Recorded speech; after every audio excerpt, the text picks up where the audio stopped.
Okay, good morning to all of you. In class number 1, I have given you some emphasis on say and basics of intellectual property rights. Now, class number 2, I have given some emphasis on law, property rights, all sorts of elements. So, again today I will concentrate on various theory behind intellectual property rights, that now you have knowledge about that. That's intellectual property rights means, I put it out, IPR means ultimately a limited period exclusive right. Okay. So, IPRs means limited period exclusive right on what? On your creation. So, creation, on your creation, that is coming from, we may consider from your mind. So, that we can consider that creation of mind have enjoying the exclusive right in the form of IPR. Okay. Creation of mind created, getting some exclusivity, I am putting that in the form of IPR. Okay. So, now so exclusive right is coming, that favor of exclusive right is coming from the property rights you referred. Okay. And what is property also I referred, that property per se, a relationship between a material object, between an object and an individual. We may consider individual, or we may sometimes we call a person, because person include a legal person and an individual or legal entity. So, so that way the exclusive rights of a person will be the more appropriate word in respect of IPR, or sometimes we call say individual, because individual is the creators in respect of IPRs. So, say IPR, we are now concentrating, IPR is per se limited period exclusive right over the creation of mind, means mind is ultimately individuals' minds or individuals' mind, visual minds. Okay. So, individual minds, creation, exclusivity for limited period is coming in the form of IPR. Okay. So, now knowing that facts, sometime we told that theory say may emerged after the creation or development of something. Some cases theory already, based on the theory, we are getting some product out of that. So, in respect of intellectual property rights or property rights system, we may thought about that, okay, both cases, both the things. Let us say initially theory is giving the justifications, or already product has come up. Now, people are trying to establish different theory for justification of that product or object. Okay. So, that way, that sometimes we call theory, just like say theory, as you are technologists and scientists. If I ask you what is the theory behind let us say a movement of earth around the sun, or let us say movement of moon around the sun, then you are thinking about the gravitational part. Okay. So, there already theory is there, the gravitational, then, or you may think about different ways also. Why I am telling different way? Let us say already before the establishment of that gravitational theory, there is a movement. Okay. There was a movement of earth around the sun, because let us say earth and sun created long back before the theory have been created. So, what is coming up? There was a existence of movement before the theory has been established.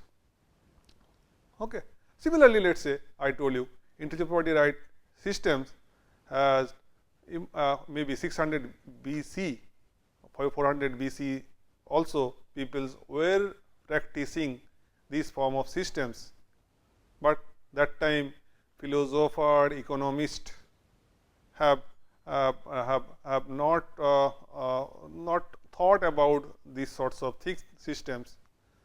So, ultimately that have been practicing over the years, then ultimately philosopher and economist have been trying to justify the existence of this type of system, whatever I told you that the movement of earth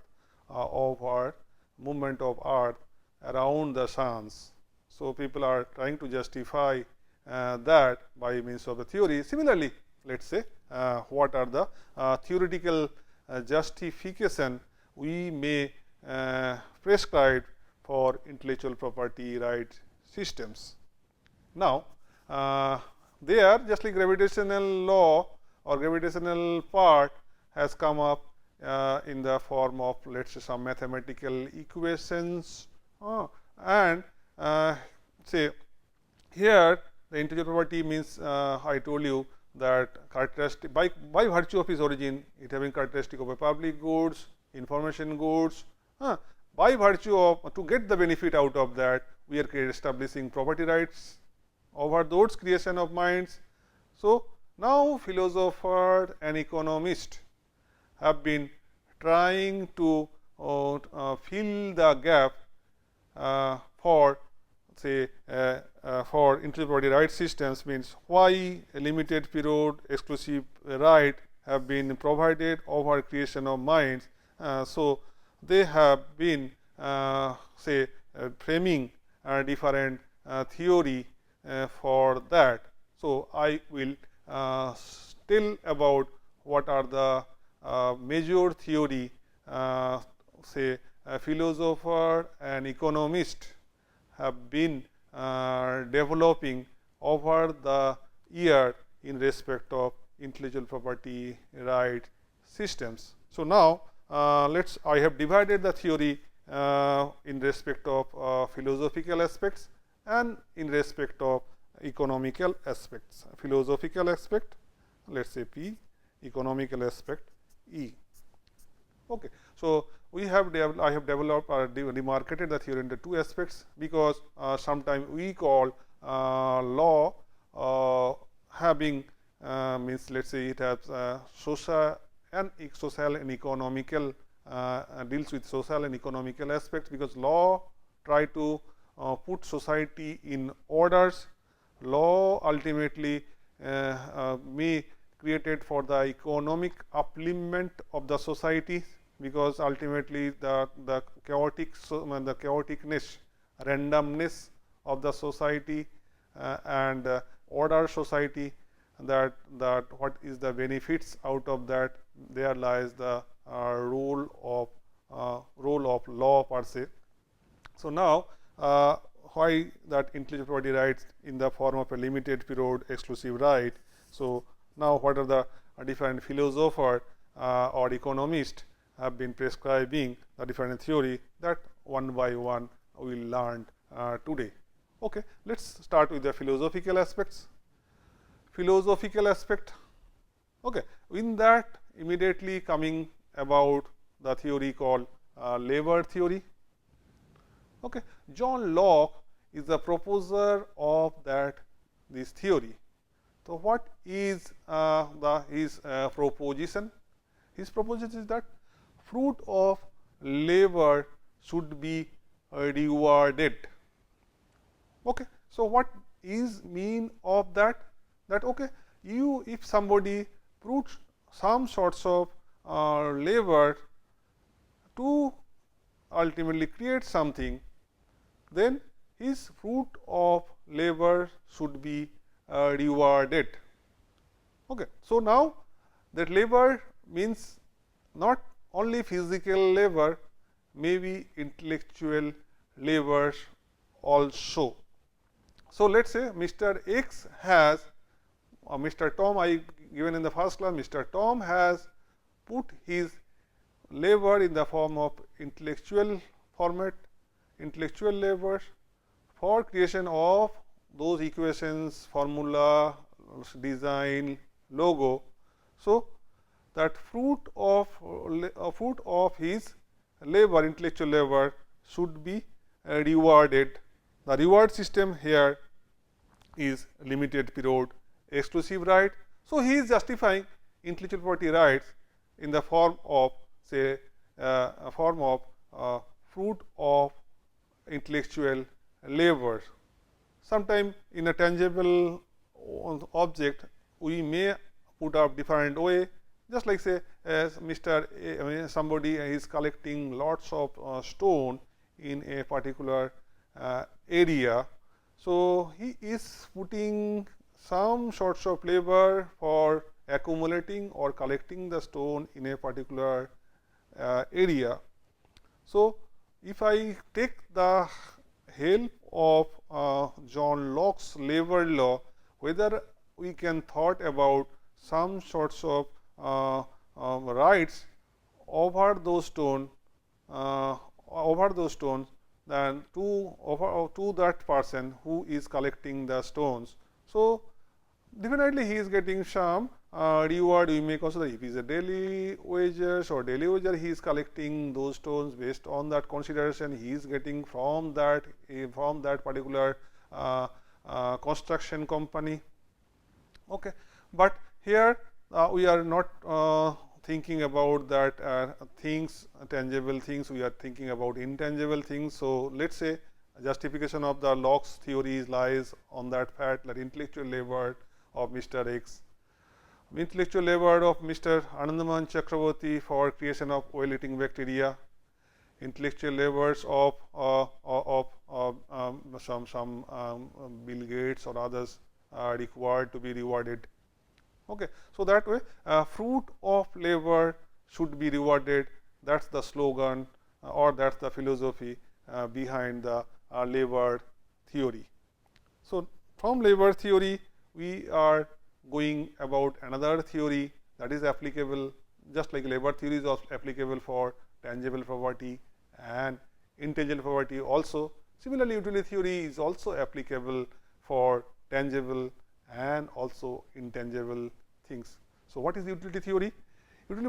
So, it is required protection of some utility, protection of something which having some utility in respect of intellectual property right systems. What we can say? Require protection of utilitarian works.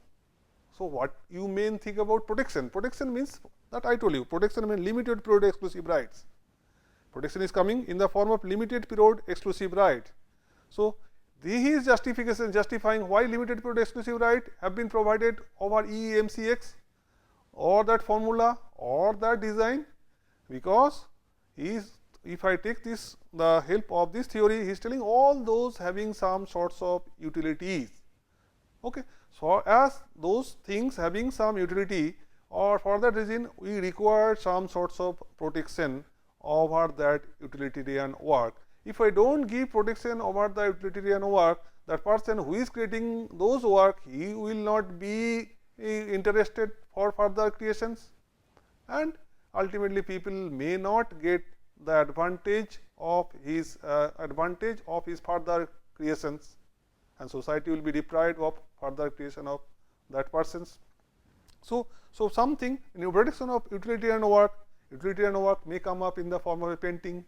Utilitarian work may come up in the form of a new design of engine.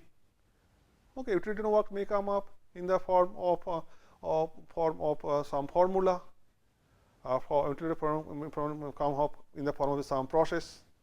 So, we require protection of all those kinds of utilitarian work.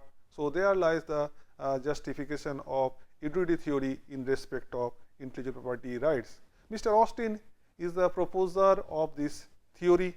So, definitely we can apply this theory in respect of intellectual property rights systems, because all I refer E, M, C, X, they have some sorts of utility. Maybe based on the utility he has created that thing, or in the day 1 it has not having utility, but it will have some utility in near futures because of heavy information goods characteristics.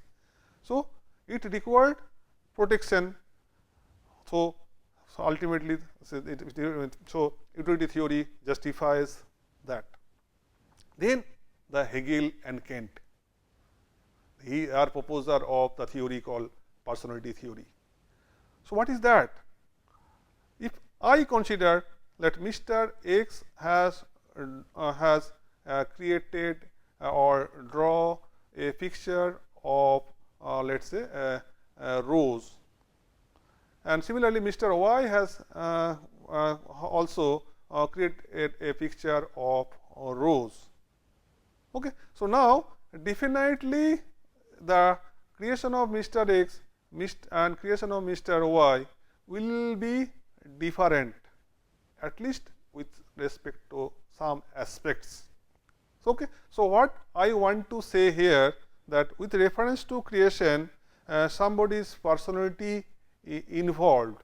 So now, so personality involved in that creation justifies protection of those creation, because that personality involved in that creation, for that reason we have to protect that creation, because personality and person embedded within that creation. So we may refer that expression in the form of a drawing, painting, poem reflect creator's personality that deserve protection.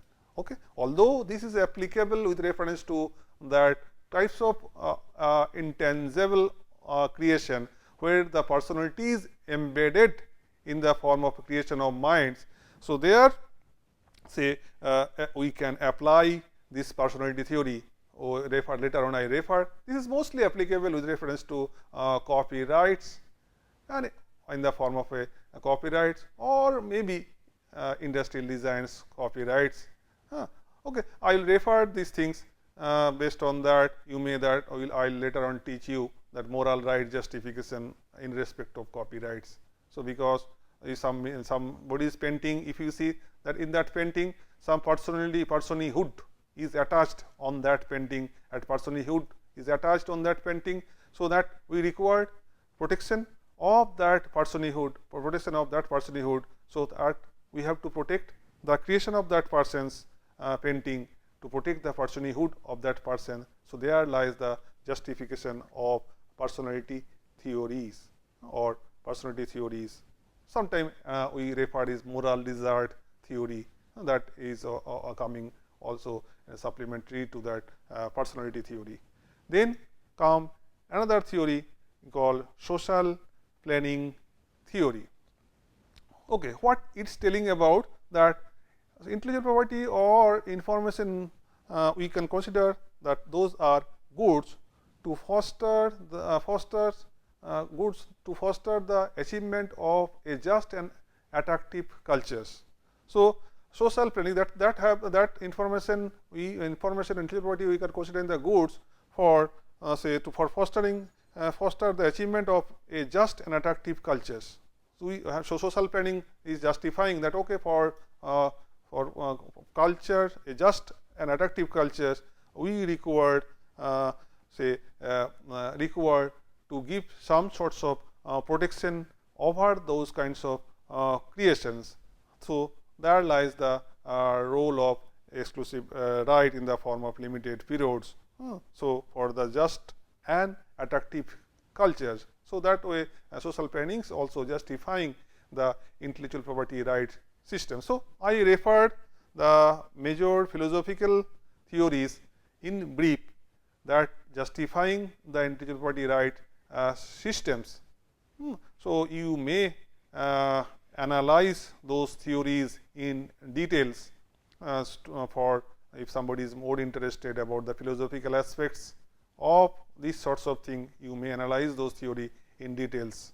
Okay. So now we are coming back to the economical aspects. I told you law is for the social economical perspective, and intellectual property is fully based on economics, because I told you public goods or information goods, the concept of economics. Okay. So, now definitely I told you again another problem is limited period instead of natural rights, means perpetual rights or natural rights. Okay. So, sometimes people are doing research whether intellectual property rights are natural rights, or intellectual property rights, the natural rights is perpetual rights. Then what will be the problem with reference to the society? So, they were analyzing that aspects. So, we are presuming that intellectual property rights, why we have to create a limited period. So, there lies why, how can I carve the say a monopolistic attitude of the creators or owners over that information goods. Sometimes we refer for that reason intellectual property rights is such a impure public goods. Okay. So, on that premises let us discuss about the various economical theories behind intellectual property rights. I start with the theory called incentive theory. I referred there an incentive theory. Okay. So, already Locke's say if I now link with the Locke's theory, utility theory, they are telling that okay, fruit of labor should be rewarded. Now, economists are trying to create the reward, telling that reward mechanism. Okay. They are trying to create the reward mechanism, though. So, they are telling reward may come up in the form of some incentive. Okay. So, what do you mean by that? Okay. Some creator created something, if I give some sorts of incentive to that creator, then he will be more attracted to create further. So, we have to give some sorts of incentive. We means we have to, that institution is coming in the form of let us say if I consider a society, or if I consider a panchayat, if I consider a municipality. So, but here we are thinking about the government, because let us government is framing some rules, we are considering that in the form of statutory rules. So, we are forming that okay, we have to, government has to design some incentive. So, here the incentive has emerged in the form of a limited period exclusive right. Okay. So, now incentive theory justified the intellectual property right system, because that if I give some sorts of incentive to the creator, then he will be more attracted to create something. So, incentive theory justified the intellectual property right systems. Then it is also linked with the incentive theory. The reward is coming, we may consider supplementary to that. Reward is coming, I have to give some reward to the creator. Reward is coming in the form of limited period exclusive right. Reward is coming in the form of some incentive. What type of incentive I will create? That is the government can thought about within the say academic premises. I can thought about how can I give some incentive to my students or researchers, so that they will be more attracted to create further intellectual property within the premises of academic institution or within the premises of my laboratory. So, there lies the incentive and reward, justification of the incentive and reward theory, intellectual property right system. They told okay, if I give some sorts of incentive in the form of a limited period exclusive right to the creator or inventors, then they will be ultimately attracted to create further. So, they are ultimately incentive or reward theory justified intellectual property rights system in the form of a limited period exclusive rights. Now, sometimes we call it intellectual property rights as investment protection law, intellectual property rights instead of intellectual property right we may consider as investment protection law. Let us analyze that a little bit. Okay. So, now you know, in respect of any kinds of invention or creation, we require some sorts of investment in the form of research and development. Okay. So, now investment means why a company or an institution will be interested to invest over something which having the characteristics of public good or informations. Okay. So, now for protection of the investment, we require to frame some sorts of rules, regulation that have been coming up in the form of law. So, what we are justifying, we are telling about intellectual property law.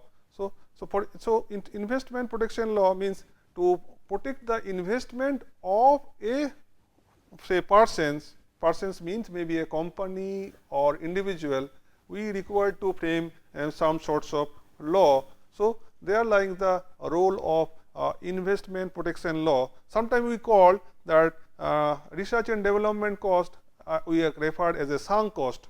So, to protect to ultimately recoup the sunk cost, we require some sorts of say reward or incentive that have been coming in the form of a limited period exclusive rights. So, to protect the investment, we ultimately have to frame some sorts of framework that is coming up in the form of intellectual property rights. Okay. Then prospect theory.